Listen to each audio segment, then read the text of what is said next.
Em nosso estudo de hoje, a lição 17 do livro Viajor, e tem por título Domicílios Espirituais. Há muitas moradas na casa de nosso Pai, assevera-nos o Senhor nas bênçãos da Boa Nova.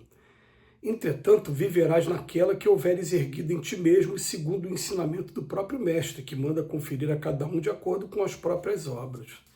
Observa como te situas no campo do mundo, compreendendo que o sentimento é a força a impelir-te para os círculos superiores ou para as esferas inferiores, onde tecerás o próprio ninho. Não te valhas da palavra para menosprezar as tarefas dos irmãos de experiência, nem para reprovar as aflições que vergastam a terra. Não te aproveites do conhecimento para condenar ou para destruir, nem procures nas mãos do Cristo o martelo com que derribes desapiedados domicílios alheios. Não exibas a virtude nos gestos exteriores, porque a lâmina da incompreensão pode ferir-te quando suponhas talar as flores de imaginária vitória, e nem desejes a frente avançada no trabalho da elevação com o desprestígio e a derrocada dos outros, porque é possível o teu apressado recuo para retificar decisões.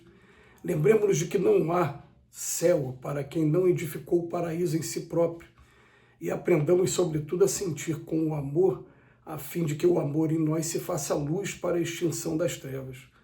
Aqueles que abusam dos recursos divinos que o Senhor lhes empresta estagiam nos devãos do desequilíbrio, detendo-se, por fim, nos redutos da enfermidade. Os desertores da luz jazem domiciliados nas sombras, e os habitantes das sombras se demoram em lamentável cegueira de espírito. As almas cristalizadas na crueldade estacionam nas enxovias de orgulho e do egoísmo, e os devotos do egoísmo e do orgulho acabam despertando nos espinheirais do desengano. Observa teu campo íntimo e acautela-te, porque, sem dúvida, há inúmeras moradas no universo infinito. Mas viverás na condição de senhor ou de escravo no templo do bem ou no cárcere do mal que tiveres escolhido para a própria residência nos caminhos da vida. É muito interessante quando a gente vai estudar o livro dos Espíritos, na terceira parte, quando vai tratar da lei do trabalho, e que na última pergunta desse capítulo, Allan Kardec começa a falar sobre a importância da educação, e ele fala assim, eu não vou falar da educação intelectual das escolas, não, eu quero falar da educação moral. E ele vem trazer um conceito que ela consiste nos hábitos adquiridos. Então ele vem falar para a gente assim, o que é a educação de verdade? É aquela que você, de tanto fazer na repetição, você daqui a pouco você está incorporou aquilo como um patrimônio natural seu. E, mais uma vez, as nossas referências, né, acabam falando mais alto. O seu altivo Panfiro, que foi presidente do Centro Espírita Leon Denis, fundador, ele é uma referência aqui no meu coração. E uma vez, né, a gente já falou isso em outros estudos, ele, pouco antes dele desencarnar, ele deixou um vídeo interessante que perguntavam para ele assim, seu altivo, como é que o senhor acha que vai ser o plano espiritual? E ele fala assim, para mim o plano espiritual vai ser igual à obra social da Malé, que é a obra social do Centro Espírita Leon Denis, uma obra social enorme, com um trabalho muito bonito. Eu falei, eu acho que eu vou chegar lá no plano espiritual e vai ter roupa para fazer, vai ter comida para fazer, vai ter tudo igual aqui, adaptadas às realidades, às novas realidades. E eu fiquei pensando, né, dentro do conjunto de hábitos adquiridos, um espírito como o seu altivo, ele já não perde mais tempo com críticas, ele já não perde mais tempo com a preguiça, ele tá, o tempo todo ele se entrega ao trabalho, já entendeu que existe muito sofrimento e que a gente pode e deve procurar suavizar o máximo o sofrimento. Então a gente, dentro do estudo de hoje, o que chama a nossa atenção é assim, o que eu tenho construído dentro de mim como hábito adquirido? E aí fica o questionamento para cada um. E o Emmanuel fala aqui no texto, desde aquela pessoa que se limita apenas a criticar, você vai falar assim, por exemplo, a pessoa não se deu bem em religião nenhuma, porque chegou nas religiões, se deparou com o ser humano.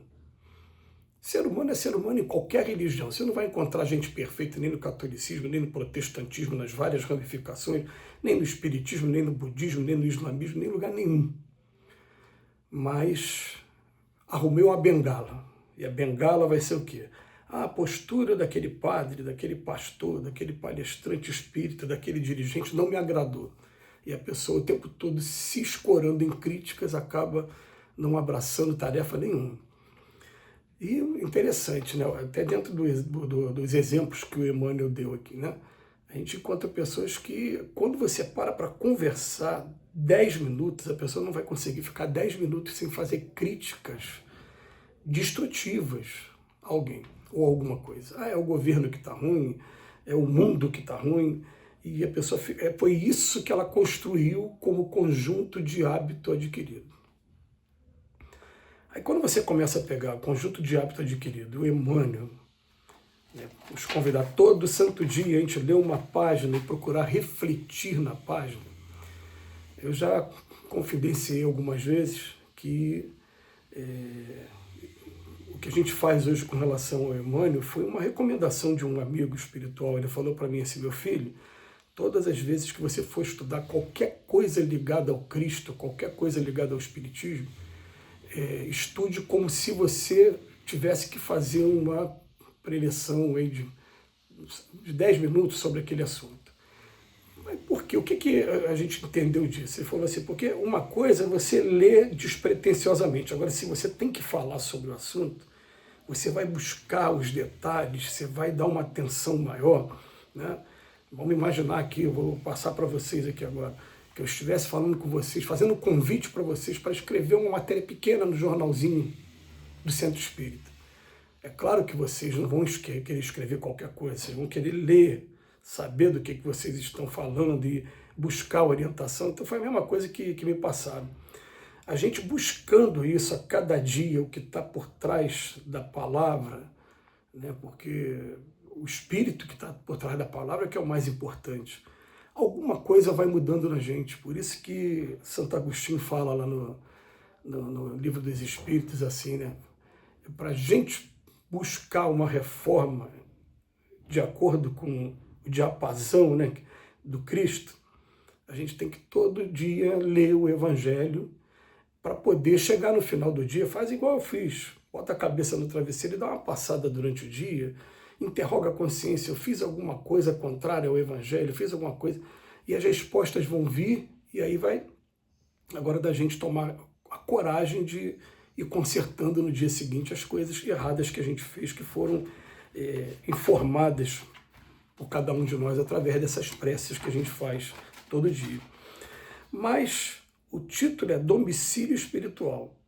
Ele vem falar para a gente ali, ó, tem muitas moradas na casa do Pai, mas você vai viver naquela que você houver erguido em ti mesmo. Se eu estou parado, estacionado, somente nas críticas, me isolando de tudo e me recusando até mesmo a fornecer a minha ajuda em qualquer lugar que seja. Se eu estou apenas vivendo para poder ganhar o pão, para poder estar sobrevivendo. Gente, o que você vai encontrar depois? Você vai encontrar depois um cenário igual aquele que o Cristo conta na parábola do bom semeador, ou melhor, do talento.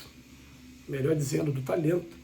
Quando um ganhou 5, produziu mais 5. Outro ganhou 2, produziu mais 2. E vai falar para a gente, eu te dei 1, o que você fez com ele? Ah, eu não gostei da igreja que eu fui, do centro que eu fui, me isolei de tudo, de todo mundo, e me recuso. Ah, e não produziu nada. Eu para não perder, eu enterrei. E vai ser retirado da gente até aquilo que a gente tinha, porque a gente não soube utilizar da melhor maneira possível. Isso quem está falando não sou eu, que está falando é nosso Senhor Jesus através do Evangelho. Então, o Emmanuel dá algumas recomendações aqui para a gente, né, para a gente policiar bastante a nossa palavra, para que ela não venha menosprezar a tarefa dos outros irmãos e experiência, nem reprovar as aflições, né? Ou então policiar também como eu estou usando o meu conhecimento. Será que é para condenar, destruir? Né? Ou então usar um martelo para derrubar? Ou então a minha virtude, como eu estou usando a virtude também?